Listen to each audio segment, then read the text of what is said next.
Guts and Blackpowder is a class-based teamwork survival horror game where you and a bunch of other guys are stuck in the middle of a zombie apocalypse during the Napoleonic Wars. And if that's too much for you, then zombie game with swords and muskets. The main objective is not to die. Dying is bad, and on top of that, depending on how you die, it can cause more problems.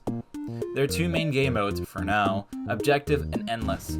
Endless is self-explanatory. You survive, and the more ways you survive, the stronger the zombies get. Objective is also a little self-explanatory, mostly because you're told what to do at the top of your screen. But the main difference is that dying during this game mode means that you have to wait until your group reaches a checkpoint for you to respawn, instead of respawning at the end of a wave. You can learn most of this by just playing the game, but if you haven't, then now you know!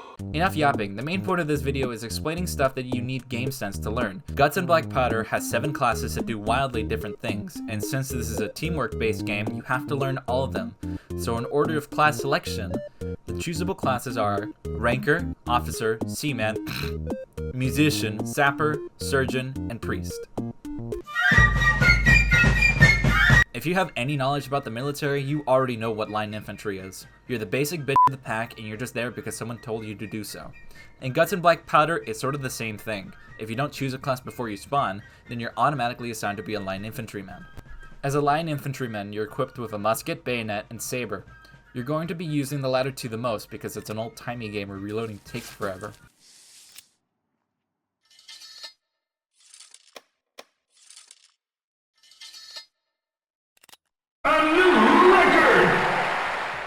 Before I say anything else, make sure to have shift lock on, because if you don't have it on for some reason, it makes swinging much harder. And don't use first person to swing either. You can, but it's not a good idea, so only use third person with shift lock. Swinging in Guts and Blackpowder is different from other games because you can choose the direction of your swing. This is important, very important. Swing left and right to clear hordes and up and down for individual targets. To swing in a certain direction, nudge your cursor towards that direction and then click. You can also hold your mouse down to keep that direction.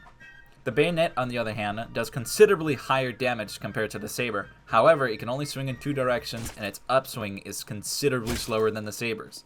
However, the headshot multiplier for the bayonet is stupidly high, so it's a high-risk, high-reward choice. Now we're going to talk about your musket. It's a musket. It can take down most zombies in one shot. Don't use it as your primary, that's what your saber is for. Instead, use it as a delete card, or a death note from Item Asylum. And take out high priority zombies, zappers, igniters, runners. Protect your vulnerable classes, musicians, surgeons, and priests, and you'll probably do fine. In my opinion, the officer is for people that are either team players or can't sit still and want to use their gun, or both. As the officer, you have a pistol and an officer's saber. The pistol is like the musket, just without range, damage, and the bayonet.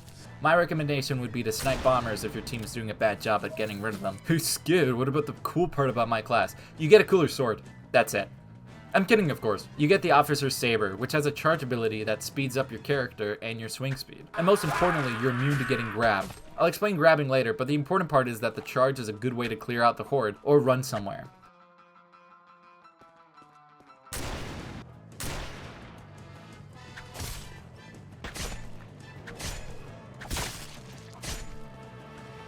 This does require a bit of game sense and teamwork, however, so play the game a little bit before choosing the officer.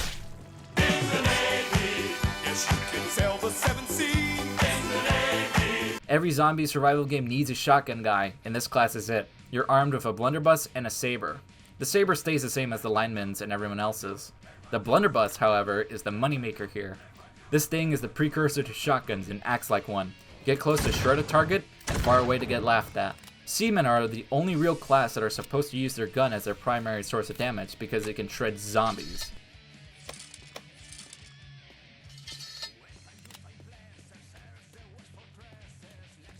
There's also the not gun unlock in the shop.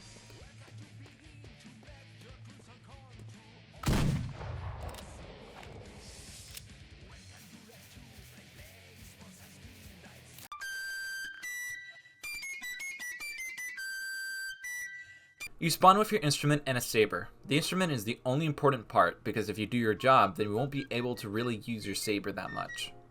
The instrument that you'll probably have in your hands is the fife. It's the only free instrument and it comes with just choosing the class. The 5 decreases reload time for the people around you. Stay near Seaman or linemen. They'll probably appreciate the reload buff. The drums offer a swing buff for everyone around you. Stick with anyone that looks like they know what they're doing. A good tip would be to stick with officers so they can build their charge faster, but again, it requires some teamwork to pull off. Last is the bugle. It acts like the buff banner from TF2, heck, the wiki even mentions it. You charge it first of kills, and then you play it to offer a damage boost to all weapons. I haven't played the bugle yet, but I guess just be smart with it.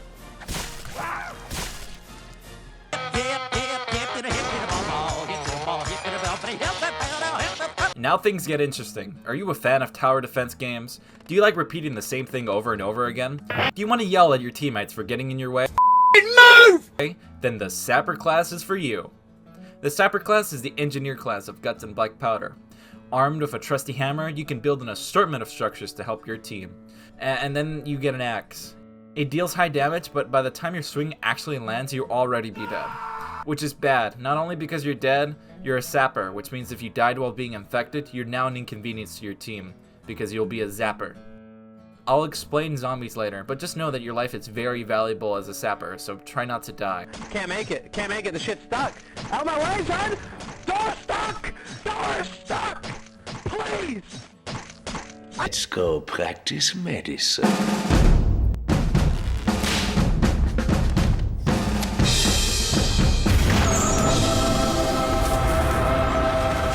You're just a support class, there's no sugarcoating it. You get medical tools, a bandage box, and a saber. With the tools, you can heal the people if they accept it.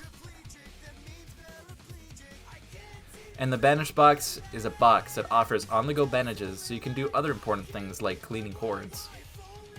Because you have the little supply meter at the corner of your screen, healing people causes it to drop in increments, while putting down a bandage box takes it out immediately.